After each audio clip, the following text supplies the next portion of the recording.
MIT is known for developing a lot of impressive technology. But hidden in the kitchen of MIT's Media Lab is perhaps my favorite MIT invention, the food cam. Okay, so it might not look like much, but it's actually quite brilliant. Let's say you have some leftover food. You put it under the camera and you hit the button. Food Cam posts a photo to Twitter, Slack, and a mailing list. All with a simple message. Come and get it. It looks like a pretty good box of donuts. Yes. It looks yummy on Food Cam. It does. Getting the food can actually be pretty competitive. By the time we got here, just 30 seconds after it was placed, the whole building had swarmed and all the pizza was gone. There's a mad rush of people that come from like every entryway in here to get the pizza. So you got to kind of move pretty quickly. Yeah, it's a game. It's like the Hunger Games. Where do you... Will and John invented the food cam all the way back in 1999. This is before Facebook, before Gmail, before social media as we know it. The idea came from a building-wide leftovers problem. And in some ways, this simple invention gets at the big problem of food waste. I mean, that's sort of the serious part of what you have done, really, right? There is no doubt that this completely helped reduce food waste at the lab. Almost all of the catering people know that if they have spare food from their event, they can just hit the button and people will consume that food. And those are not even Media Lab events that are now fueling the food cam. When we picture the stuff that's hurting our planet, what do we think of? We think of like smokestacks, cars, oil spills. We don't really think about all the food we throw away. In the US, roughly 40% of the food we produce never gets eaten. That's over 365 million pounds of food each day. While that's happening, about 1 in 8 Americans still don't have a steady supply of food to their tables. And all this wasted food is a huge contributor to climate change.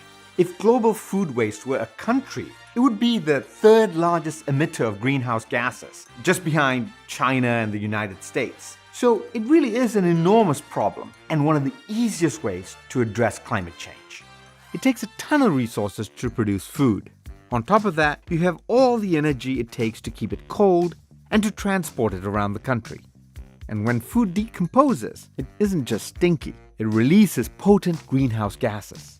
Basically, we're trashing our planet to grow food that no one eats. But here's the thing, no one actually likes wasting food. It's just something that we haven't been paying much attention to. Of all of the challenging problems out there, reducing the amount of food we're wasting is one of the easiest. In the US, consumers collectively make up the largest portion of food waste. A family of 4 spends about $1,500 on food that they never eat. Meat is less as a percentage of what we buy, but when you consider it in particular as a greenhouse gas intensive product, meat waste actually has the highest greenhouse gas impact. And you don't have to be an expert to understand why food is going to waste in our homes. We're all busy and on the go. Sometimes I buy food without thinking, do I really need that? There's even been a little bit of research to show that once something goes in the refrigerator, it's actually worth less to us than before. Researchers asked people how they would feel if they got home from the grocery store and dropped a carton of eggs. And then they asked, well, if your eggs sat in your refrigerator for 6 weeks and then you didn't use them, how would you feel about that? And people felt a lot less remorse. I think a lot of the waste in our society does come down to choice and wanting to have the option to eat something at any time, whether or not we use it. Part of the reason why we overbuy food is that we've got tons of space to store it in. Refrigerators have grown about 15% since the 1970s. One of the things we found in our research is that people are uncomfortable with white space when it comes to food.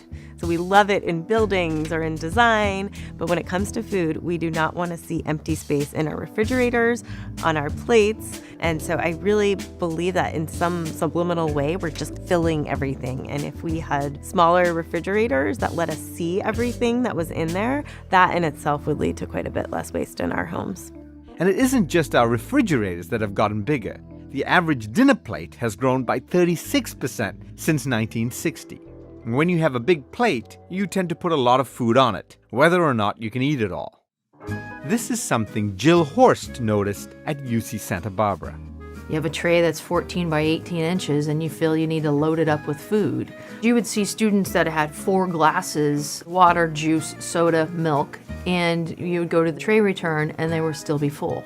In 2009, the dining hall stopped using trays. Students can take as much food as they want, but there isn't a tray to pile it onto. The food waste per person per tray reduced by 50%. I mean, so that was huge. Let's say that the average student weighs 6 ounces of food per meal.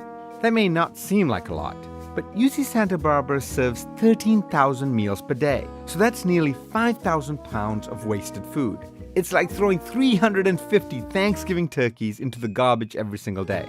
And when you take the trays away and it becomes 3 ounces, it's a significant impact to help with not only the food waste, but food cost. So it turns out that something very small, like removing a tray or changing the size of a plate, can have this profound impact on our behavior. And it doesn't take much effort because the effect is subliminal. The other thing they're paying attention to at UC Santa Barbara is portion size.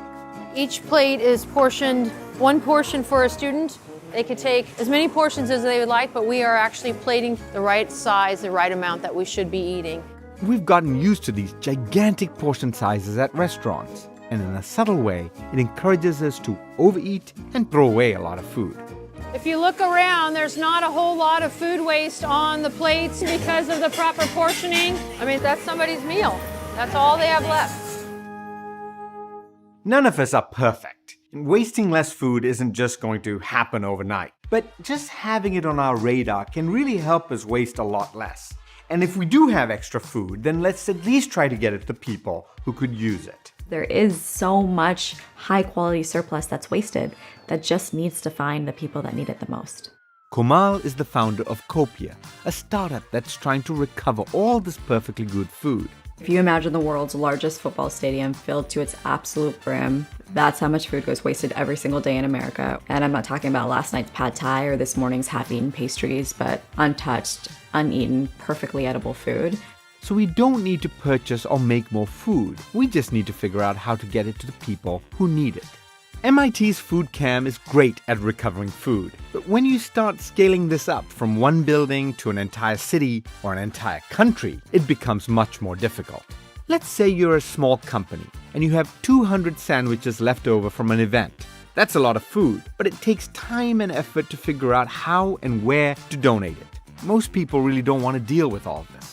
It shouldn't be this hard to do a good thing. Like, how cool would it be if people who have food could say, hey, we have food, and people who need food could say, hey, we need food, and we could connect these two people and clear the marketplace. So Komal is trying to make food donation easy and intuitive. If you have some food, you type your info into the Copia app. A driver will then come and pick up your food and deliver it to the shelters that need it. And during big events like Super Bowl 50, there's a ton of extra food. The issue is that it has a short shelf life.